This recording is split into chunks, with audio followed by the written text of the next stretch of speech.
नमस्कार. मी अमरसिंह धनंजयराव देशमुख. आज संग्रामनगर जिल्हा परिषद आणि संग्रामनगर पंचायत समिती गण या दोन्ही गटाच्या आणि गणाच्या प्रचाराचा आजचा शेवटचा दिवस आहे. गेली 5 दिवस मी संग्रामनगर गणामध्ये फिरतो आहे. या ठिकाणी भारतीय जनता पार्टीला सगळ्याच स्तरावरून प्रचंड उदंड प्रतिसाद मिळत आहे. या ठिकाणी प्रचारासाठी फिरताना बऱ्याच विषयांबद्दल लोकांकडून काही समस्या समोर आल्या, काही चर्चा झाल्या, काही सकल नकल विषयांवर बोलणी झाली.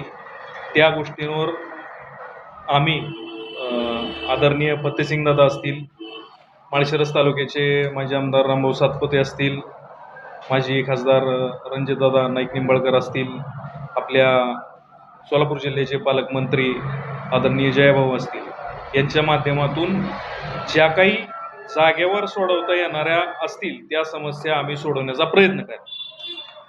महत्त्वाचं असं की संग्रामनगर ग्रामपंचायती 1985 साली, म्हणजे आज 40 वर्ष उलटून गेली. या संग्रामनगर ग्रामपंचायतीची स्थापना होऊन 40 वर्ष झाली असतानाही या ठिकाणी या गावासाठी कुठलीही स्मशानभूमी अजूनही अद्याप उपलब्ध नाहीये. मुस्लिम समाजासाठी कब्रस्तान या ठिकाणी नाहीये. प्रचंड प्रमाणात रोड, रस्ते, पाणी या समस्या सगळीकडेच भेडसावत आहेत. सगळ्यात महत्त्वाचं म्हणजे संग्रामनगर आणि हा भाग मोठ्या प्रमाणात हॉस्पिटल, माझ्या अंदाजे 100हून जास्त हॉस्पिटल्स या ठिकाणी आपल्याला पाहायला मिळतील.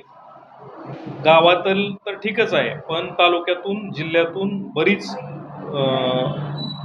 रुग्ण या ठिकाणी उपचार घ्यायसाठी येत असतात.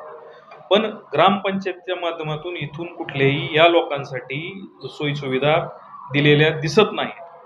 शौचालय या ठिकाणी नाहीत, पार्किंगची सोय व्यवस्थित या ठिकाणी नाही. या सगळ्या समस्यांवर जर विचार केला तर आज खऱ्या अर्थानं केंद्रात भाजपचं सरकार आहे, राज्यात भाजपचं सरकार आहे आणि या माध्यमातून भाजप सरकारच्या माध्यमातून या ठिकाणी या सोयीसुविधा आपण चांगल्या प्रमाणात आपण या ठिकाणी देऊ शकतो. आणि त्यासाठी या पंचायत समिती आणि जिल्हा परिषद असलेले उमेदवार, जिल्हा परिषदेचे उमेदवार मेघाताई रामचंद्र कचरे आणि आमच्या वहिनी राजेश्वरी कृष्णराज माने पाटील या दोन्ही भाजपच्या उमेदवारांना आपण सर्वांनी, मतदारांनी प्रचंड बहुमताने निवडून द्यावे. या राहिलेल्या अनेक समस्या अजूनही समोर येणाऱ्या आहेत. त्या समस्या 100% आम्ही सोडवण्याचा प्रयत्न करू.